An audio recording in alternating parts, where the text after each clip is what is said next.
আজকে কি হবে মা সন্ধ্যেবেলায় তুমি রান্নাঘরে? এই পায়েস রান্না করবো। পায়েস? হ্যাঁ। কি দিয়ে?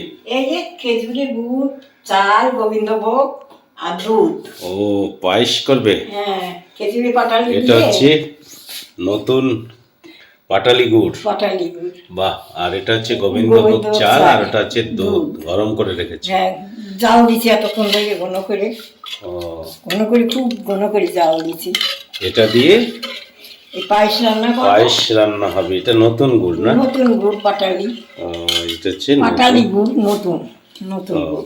এই গুড় দিয়ে এর মধ্যে কাজু বাদাম না কিশমিশ? না না, কিছু দেবো না, খেজুরি পাটালি তো, এর মধ্যে কাজু বাদামও যাবে আসলে না। খেজুর গুড় দিয়ে যদি কাজু কিশমিশ দেওয়া যায় ও ভালো আসলে লাগে। ফ্লেভারটা ভালো হয় না। খেজুরের গুড়ের একটা নিজস্ব ফ্লেভার আছে তো।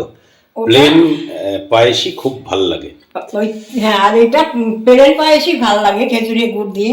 আর যেটা চিনি দিয়ে করা সেটার মধ্যে কাজু কিশমিশ বাদাম সব দেওয়া যায়, কিন্তু এটার আচ্ছা মধ্যে ঠিক দেওয়া আছে, যায় তুমি না। করো, আমরা দেখি। এটার মধ্যে দেওয়া যায় না। দুধ গরম হয়ে গেছে, চালটা আমি পরিষ্কার করে ধুয়ে রেখেছি। এই চালটা আমি এখন এই গরম দুধের মধ্যে দিয়ে দেবো। দিয়ে এই হাতা দিয়ে নাড়ার তালেই থাকতে হবে, নাহলে চালটাকে দলা দলা ধরে যায়। ও মানে চালটা দিয়ে নাড়িয়ে রাখতে হবে। ও সবসময় নাড়াতে হবে? সবসময় নাড়াতে হবে, যদি না নাড়ানো যায় তাহলে কি হবে? ওই দলা দলা ধরে যাবে চালটা, ও আচ্ছা, চাপ হয়ে যাবে। এরকম চাপ হয়ে যাবে আর কি। নাড়িয়ে রাখতে হবে, এরকম এরকম নাড়িয়ে রাখতে হবে। আর খেজুরি পাটালির মধ্যে এর মধ্যে কিচ্ছু দেওয়া লাগে না। কতটা চাল দিলে এটা? 1.5 কাপ। 1.5 কাপ? 1.5 কাপ চাল, 2 কেজি দুধ। 2 কেজি দুধে 1.5 কাপ চাল দিলে? 1.5 কাপ চাল দিয়েছি, 2 কেজি দুধ।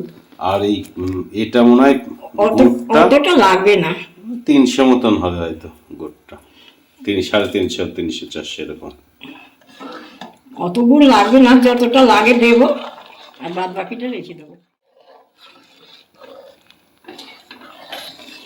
এই চাল এখন একেবারে ছাঁকা হয়ে গেছে, নাহলে দলা দলা ধরে যেত চালে, যদি না ইয়ে করতাম।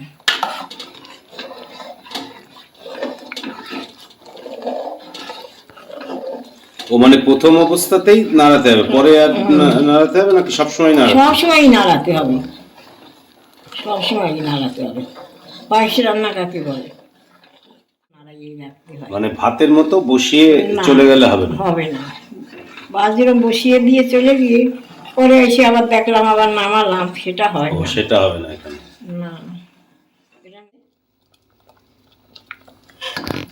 এবার কি গুড় দিয়ে দিতে হবে? এবার গুড় দিয়ে দেবো। গুড় দিয়ে আবার নাড়বো, গুড়টাকে গলবে। গুড়টাকে এখন দিয়ে দিই, গোলাবে করতে হবে তো, গলবে তো, পুরোটাই দিয়ে দিই।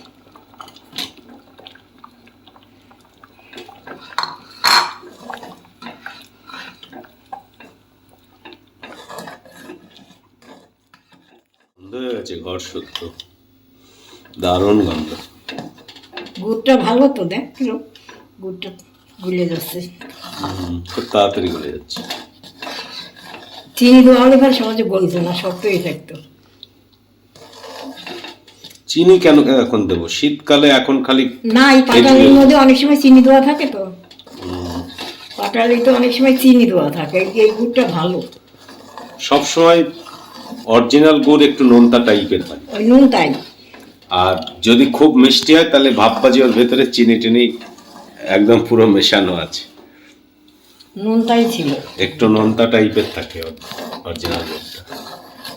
বাহ, যা গন্ধ বেরিয়েছে কি আর বলবো আপনাদের। দারুণ হয়েছে পায়েসটাতে, কালারটা কি আর এর সুন্দর। মধ্যে এই কাজু কিশমিশ এইসব হাবিজাবি দিলে এই গুড়ের যে একটা সুন্দর ফ্লেভার, এটা আর পাওয়া যায় না। সেই জন্য এরকম প্লেন করেই আপনারা দেখবেন যে অসাধারণ লাগে খেতে। আমি দিই না ওই খেজুরি গুড়ি পায়েসের মধ্যে, আমি ওইসব দিই না, কাজু কিশমিশ এসব আমি কিছু দিই না, এমনি প্লেন করি। খেজুরি পাটালির সঙ্গে পায়েসটা প্লেন করি। আর চিনি দিলে পারে তখন একটু দিই, চিনি দিয়ে যদি করি পায়েস তখন একটু কাজু বাদাম কিশমিশ তেজপাতা এগুলো দেওয়া লাগে। সেন্ট আসার জন্য তেজপাতাটা দেওয়া হয়, আর খেজুরি পাটালিটা দেওয়া। তোমার রেডি পায়েস? হুম।